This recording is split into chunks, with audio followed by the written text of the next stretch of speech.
The Christian religion is a parody on the worship of the sun, in which they put a man called Christ in the place of the sun and pay him the adoration originally paid to the sun. Why is this, you ask? The sun is the central life force of our world. Often written off as pseudo or mythology, the ancients understood the power of the sun. They understood that the sun was literally giving its energy to the earth. The sun giving its life for all. The sun was never worshipped. The sun was simply recognized as God's son, S-U-N. In fact, the symbolic personification of God's son, S-U-N, has often been mistaken as a deity or deities. Jesus is only one of those. Today we're going to talk about Jesus, the Son of God, S-U-N, and how he navigates through the heavens or the constellations or the zodiac. Etymologically, zodiac comes from the word zodiac, which literally means circle of little animals. So today I'm going to show you the Last Supper and show you the connection between the Last Supper and the zodiac. When looking at the zodiac that we use today, you'll notice that it consists of 12 signs. On the Last Supper portrait, those signs are broken up into threes, or seasons, I should say: spring, summer, autumn, and winter. Let's look into this Last Supper portrait.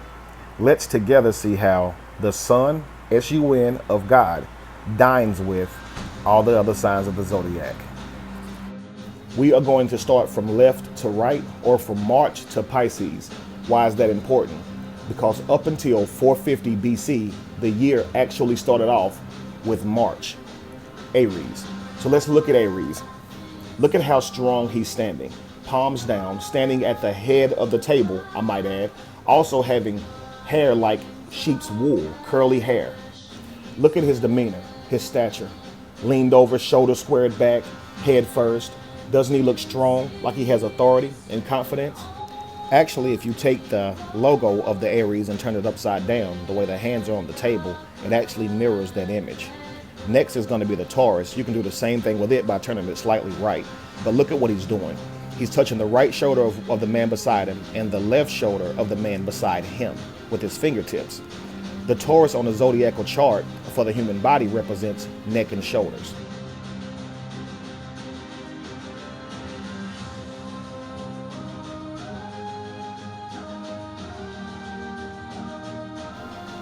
So let's have another look. See the hands placed on the shoulders? Next is going to be the Gemini. The Gemini is represented by a set of twins, or male and female energy. Notice how the Gemini has both hands placed out in front of him, showing you, hey, I'm the Gemini. I represent two twins, or I represent a set of twins, or equal sides. The Gemini on the zodiacal chart for the human body represents the arms, because we got two of them. Pretty simple. Next is going to be the Cancer. You're going to notice with the Cancer's hands that it literally makes the Cancer zodiac logo. Okay, one palm down, pointing at the neck of the disciple sitting beside Jesus. The next palm up, making the actual 6-9 or Cancer symbol. Notice the hand that's holding the knife. Doesn't it look like the claw of a crab? Next is the Leo.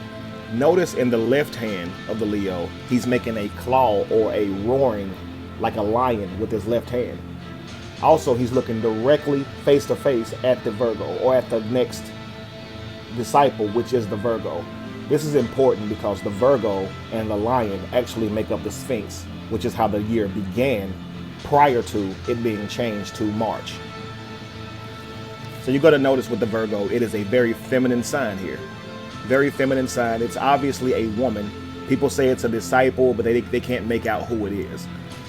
But you can clearly see that the Virgo, the Virgin, is a woman. Now we're going to get over into the autumn months, starting with Libra. Notice how Libra has both arms out beside him, leaning back. Libra represents the scales of judgment. It's an air sign. So notice how the hands are in the air, out to the side, mirroring the Libra logo. Next, the Scorpio is represented by a large scorpion with its back tail already up, aiming at its victim in anger. It comes from the word akrab, which means the wounding or conflict. In mythology, Scorpius was a scorpion whose sting killed Orion the hunter. In the sky, Orion is said to still flee from the scorpion, for Orion sets below the horizon as Scorpius rises. Notice the finger on the Scorpio, how he's pointing up, showing you his sting, looking at Jesus with intent. The scorpion has a back tail that it stings with, which is why it's known as a backbiter or backstabber. The scorpion tail leaves a mark that looks like a kiss, which is why Judas was said to kiss Jesus before Jesus was crucified. Now let's take a look at the Sagittarius, the centaur, half man, half beast. With a raised arrow, the Sagittarius is shooting at the heart of the Scorpius, or the scorpion, which bit Orion the hunter. This is why when Jesus died on the cross, he was pierced before dying. The Sagittarius is said to aim from the heart or aim at the heart of the scorpion. Notice how on this depiction, he's pointing inward to his heart, looking directly towards the scorpion. Actually, the Sagittarius logo, if you were to turn it upside down, it is the cross placed in dirt. Let's have a look carefully at the next disciple. Look at his hand placement. This is going to represent the Capricorn. I'm going to take the Capricorn logo and I'm just going to turn it to the left, and you're going to notice how it mirrors how this man is standing. The Capricorn is represented by the goat, which is an earth sign. This is why Jesus is said to go to hell after he dies. If you notice, I'm going in perfect order. The scorpion stings Jesus, he dies in Sagittarius, and he goes to hell in Capricorn. Actually, Satan, or the Baphomet, is a goat. All you have to do is look this stuff up. I don't know if you've ever looked up the comparisons between Jesus and Satan, but their comparisons actually parallel. They're both referred to as the son of the morning, or the morning star. Jesus is represented by a fish. Satan is represented by a goat. The Capricorn has a goat upper body and a fish lower body. It has a leg that is broken or harmed, and it's dying, which is why Jesus, the lamb, dies on the cross. At the same time, he goes to hell. Next is the Aquarius.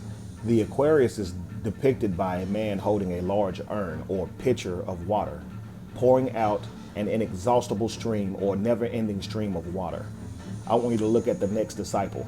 Look at his hand placement. Notice how the top hand is appearing to be holding the top of a pitcher, and the lower hand is as if it's underneath. Now the hand placement is a little bit off, but you see the actual picture being rendered. Next is the Pisces. Notice both hands out, palms up, representing two fish, the Pisces. The Pisces is represented by two fish, sometimes tied together. One is going toward the polar North Star, and the other one is on the same path as the sun. So there you have it. What's looked at as the Last Supper as an actual depiction of an event that happened in history is actually just God's son, S-U-N, having dinner with the stars, or dinner with the constellation or zodiac. I want to say that I have been asked by several people to give you guys an opportunity to donate or give, whether it be for better equipment or you simply want to give back to someone who is helping you. If you feel inspired, encouraged in any way, if you are learning from my channel, please feel free to donate. And I would like to thank you guys in advance. And again, thank you for your time.